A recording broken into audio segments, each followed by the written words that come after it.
सच में है? मुस्लिम बिन अकील कुफा आए और उनके हाथों पे लोग बैत करना शुरू किया।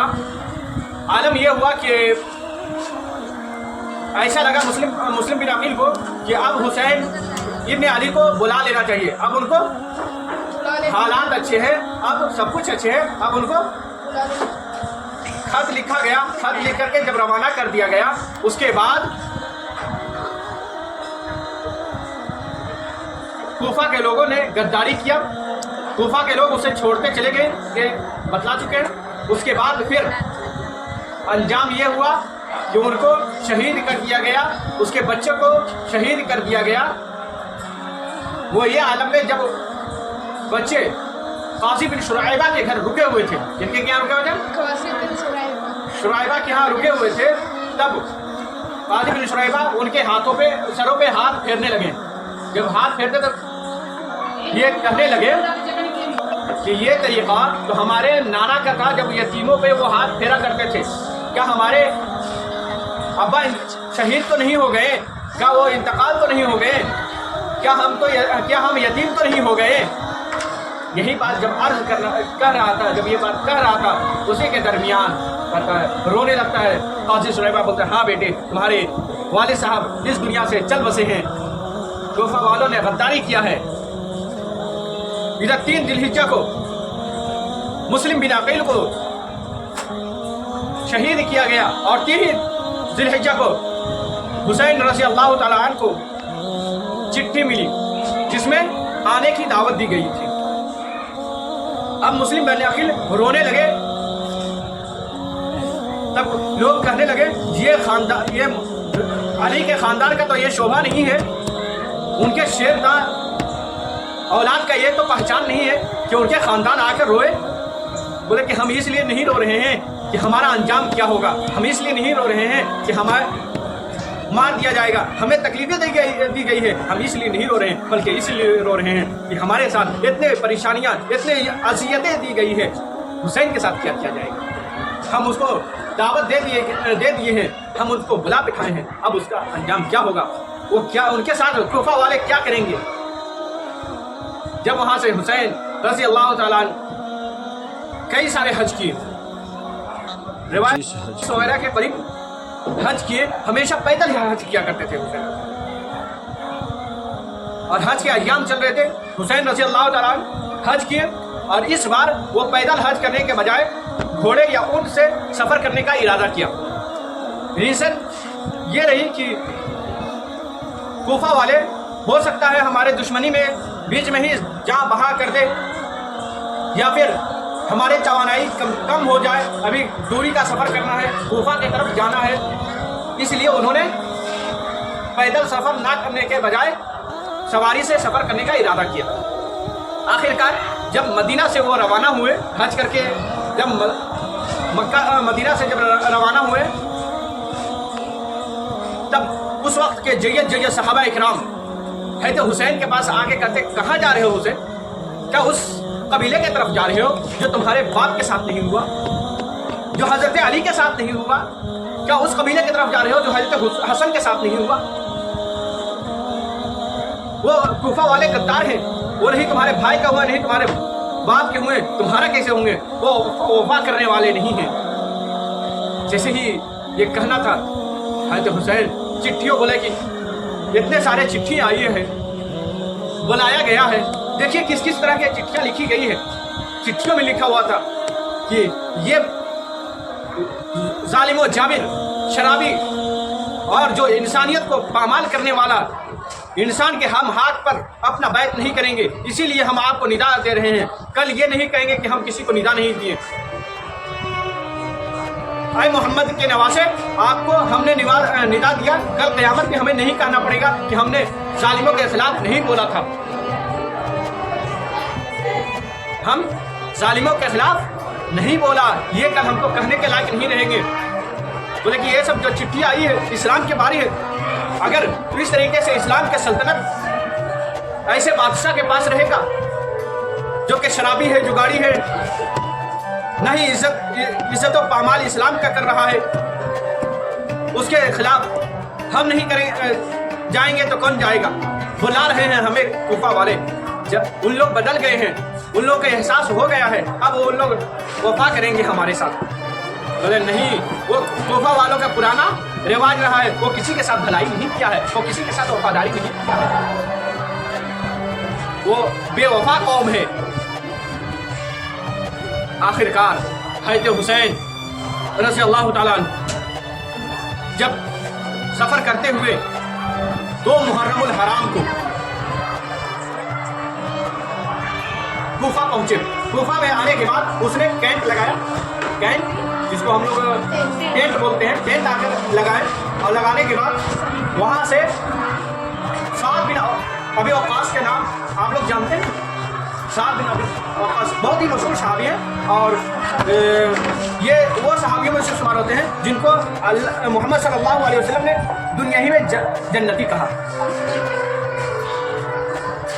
वो उन सहाबियों में से शुमार होते हैं। उनके बेटा आमिर बिन साद वो 10,000 की लश्कर को सिपा सालार बने हुए वहाँ पे हुसैन के पास आए और कहे कि आपको हम गिरफ्तार करने आए हैं, लेकिन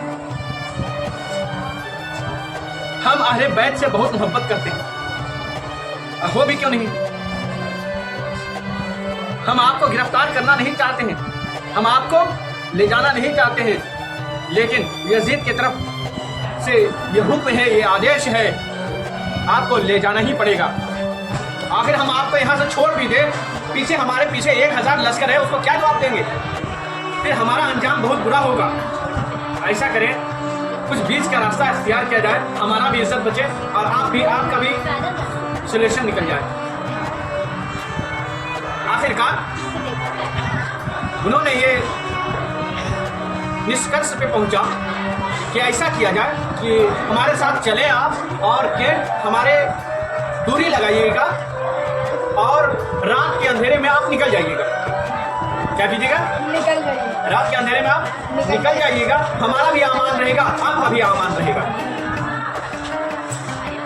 बोले ठीक है। जब हुसैन रज़ी अल्लाह ताला वहाँ रात में निकले, फर्स्ट दिन निकले, घूम फिर के उसी कबीले में आ गए, दूसरे दिन निकले फिर उसी जगह आ गए। तब हुसैन रज़ी अल्लाह ताला पता करवाए, पता करो ये जगह का नाम क्या है, पता करो इस जगह का नाम क्या है। तब लोगों ने बताया इस जगह को करबला कहते हैं, इस मैदान को करबला कहते हैं।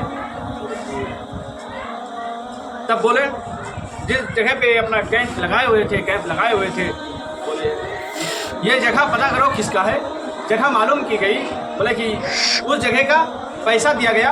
उनके बेटों ने कहा, अरे अब्बाजान, हमने कई सारे जगहों में रुके हैं, कई सारे वादियों में ठहरे हैं, वहाँ पे पैसा तो आपने अदा नहीं किया, यहाँ पे क्यों?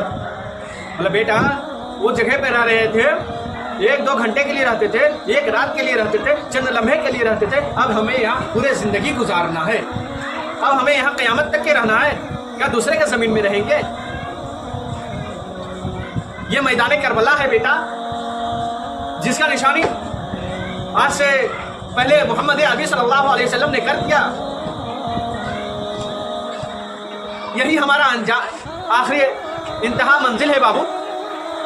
जैसे ही ये कहकर अपना खेमा नस्ब किया, आखिरकार 7 दिनों तक मुसलसल बात होती रही। यजीद की तरफ से चिट्ठी जाया करता था, उधर यजीद की तरफ से चिट्ठी आया करता था, दोनों की तरफ कम्युनिकेशन होता रहा, बातचीत होती रही। जब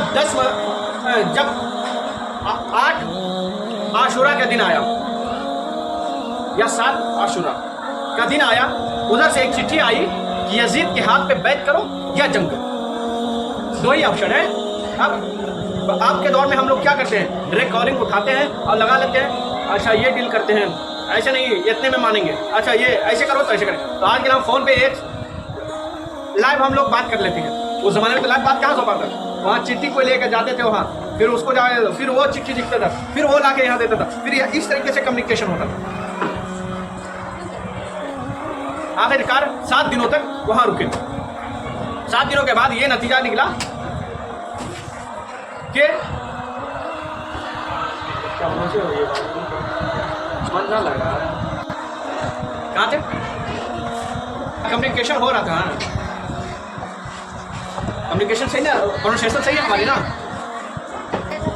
हाँ, जब आ रहा था बात होती गई, जब आखिरी पोजीशन आया बैत करो, तो हजरत हुसैन इब्न अली ये तो गवारा नहीं, जंग करेंगे बैत नहीं करेंगे।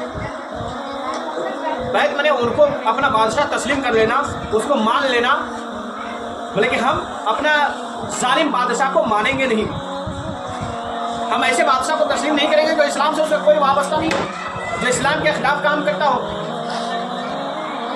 जो शराबी नोशी जिनाकारी शख्स के कैसे हम अपना रहबर माने, रहसन माने, हम ऐसे शख्स को रहबर रहसन अपना बादशाह कैसे चुन लें? अगर हम चुन लेंगे हमारे पीछे के नस्लें क्या कहेंगे? ये इस्लाम को मानने वाले क्या कहेंगे? ये अली के औलाद गलत को बढ़ावा दिया, गलत को माना, गलत को एक्सेप्ट किया था, हम नहीं मानेंगे, हम उसको बादशाहियत कबूल नहीं करेंगे। आखिरकार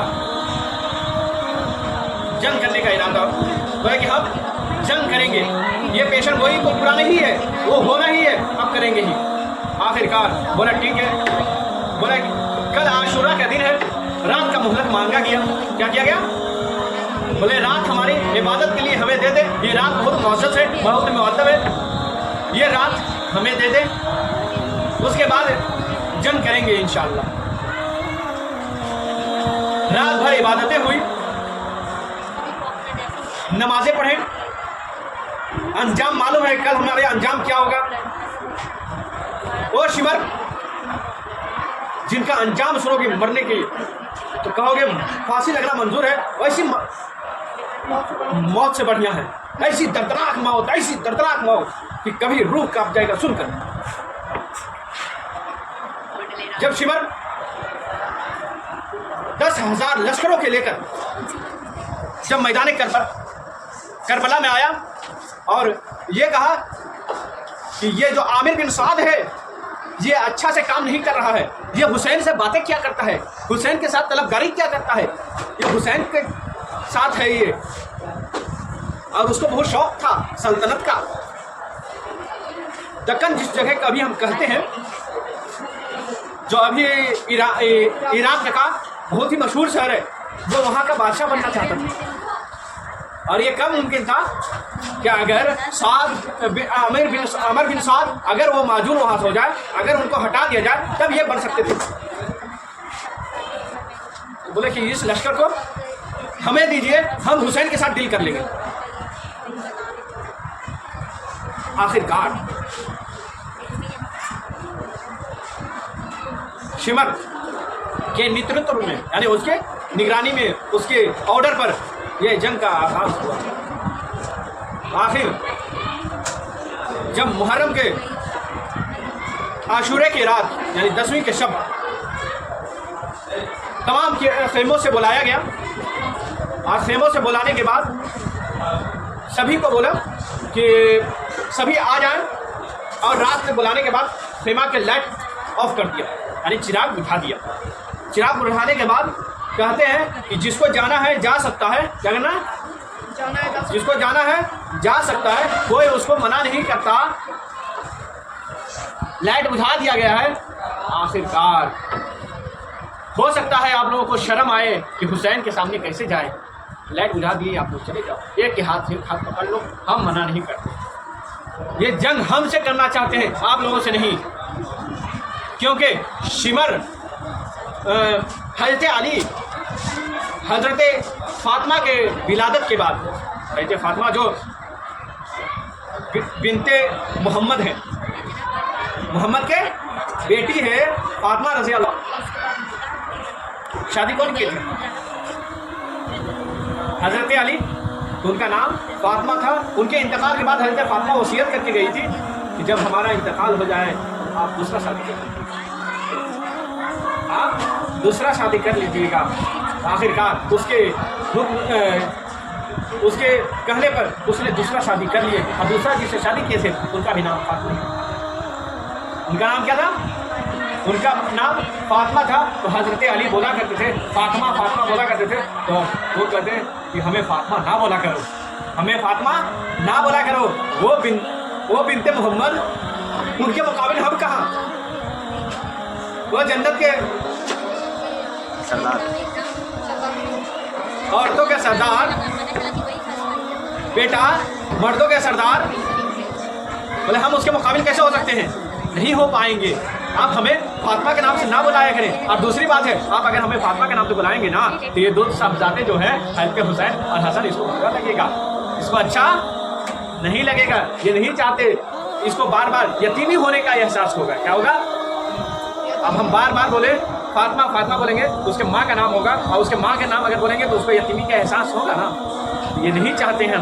बोले मुझे कोई दूसरे नाम से लिया बोला जाए, मुझे दूसरे नाम से बोला जाए, कोई दूसरा नाम हमारा रख दीजिए। तो उसने नाम रखा उम्मे बनी।